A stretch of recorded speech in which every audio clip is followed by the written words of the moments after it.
The endgame modes in Genshin Impact does not feel like how they should be, and the situation is getting worse every patch. But why is it happening, and what can Hoyer do to fix this? Let's review all three modes and the problems associated with them, starting with the most recent one, the Stygian Onslaught. This mode screams that if you haven't pulled the latest characters, then you should pack your bag and get the hell out of here. But obviously I'm talking about difficulty 5 only, because you can clear the earlier stages in co-op and get all the rewards. The reason why stage 5 is a problem is because of the restrictions it imposes on you. And if you don't have a counter to it, then the DPS checks become simply too high, and it's getting worse every onslaught.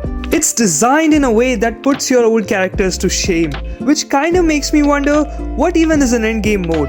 In my mind, I imagine an ideal endgame mode to be rewarding for people who have been playing for years and have a lot of units who can tackle every type of boss. But due to recent power creep, the characters have gone weaker and weaker. And if you are a player who have been playing since launch and haven't pulled any unit since Fontaine because you are saving for your C6 R5 Daneslave versus a person who started playing when Natlan came out, then there is a very likely chance that you will fail to do difficulty 5 and the new guy will clear it, giving a sour taste in your mouth, which is a major thing that I want Hoyo to fix. Please either keep buffing the old characters or impose a little less restriction or DPS checks. But at the end of the day, it's just a company and they may not do anything to stop this trend. And this is why we gotta understand that we are not missing out on anything. If we don't get that one feather, it's totally okay. The reroll I have done in the past have been total crap, and it's not worth losing your sanity and your hard-earned primos on it. Do not wish for the characters you don't like just to clear difficulty 5, because even if you utilize the Dust of Enlightenment well,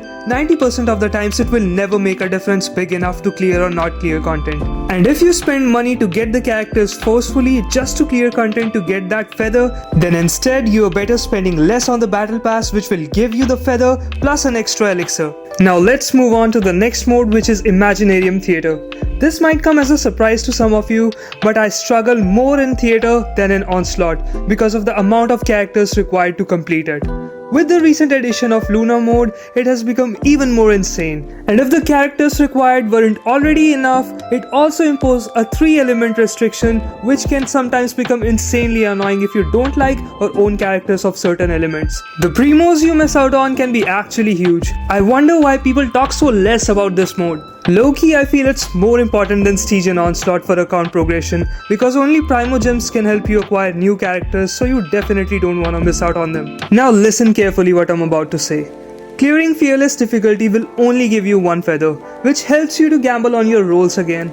A lot of the times it's not even an upgrade. Even if you are striving for a 3rd or 4th guaranteed roll, it will still give you at max around a couple % increase of your team DPS, unless your rolls are total crap. For some hyper carries it can be more, but you get the point, right?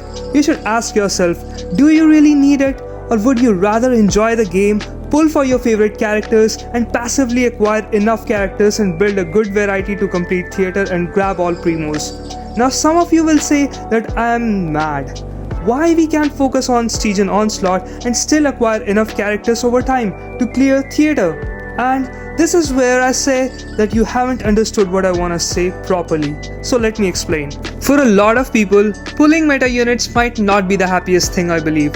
Earlier it wasn't that big of a deal, but now the units are not fully functional alone. They are dependent on another character, and if you want your meta characters to perform the best, then you have to pull that extra unit, which is painful. The trend is scary. Flints and Enefa, Nefer and Lama, Skirk and Escoffier, and even the new unit Zebai also want C2 or C6 Illua with C6 Goro to get the best out of her, which is a crazy thing. Getting C6 4 stars are even harder than a 5-star support sometimes. And a lot of the times you might like one of those units and don't like the other, but you can't skip them. This happened with me during Escoffier release. I really wanted Skirk, but I had to pull Escoffier because of meta reasons, which is kinda heartbreaking. So how do you escape this? As I said, these are only a problem if you care about Fearless Onslaught.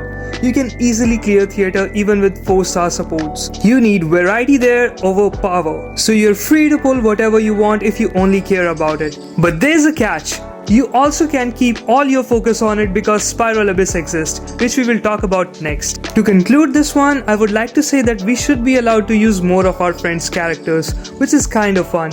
Or maybe increase the required elements type from 3 to 4. That can really help to fix the game mode. Now let's talk about the mode that hovers between these both, the Spiral Abyss. The Abyss is in an okay spot right now because neither it requires as many units as Theater, nor it is as hard as Siege and Onslaught. It's even doable with well-invested 4 stars only teams a lot of the times, but it's obviously getting harder and harder with the boss HP inflation and chill mechanics that we have seen recently. Sometimes the Abyss is easy when an old character is about to rerun, otherwise it's relatively difficult. The restrictions we face are annoying, but most of the times it's brute forceable with a well-invested team, without requiring much skill unlike Stygian. For me personally, Abyss is the easiest one because it's less cringe unlike Onslaught or Theater that either don't start with energy or don't allow us to use the default team that we want to use against a specific boss because of the RNG and elemental restriction, but that could be just a me thing. You don't have to agree with it. I also feel that the Abyss is in the most boring state right now. What do you think can be done to improve it? Because I have no idea on this one. Do we need floor 13? Or maybe something else? Do let me know in the comments and I'll see you in the next one.